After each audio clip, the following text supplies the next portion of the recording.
Ako sa volal profesorov brat? Správna odpoveď je Berlín. Ako zomrel prvý priateľ Tokio?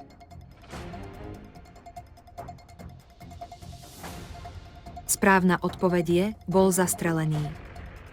Koľko peňazí ukradli zlodeji?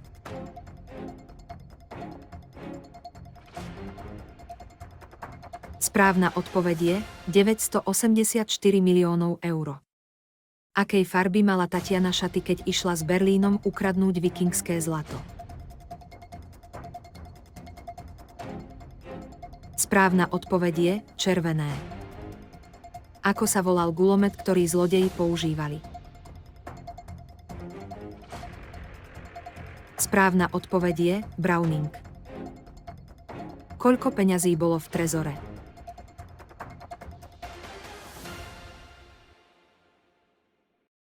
Správna odpoveď je 8 miliónov eur.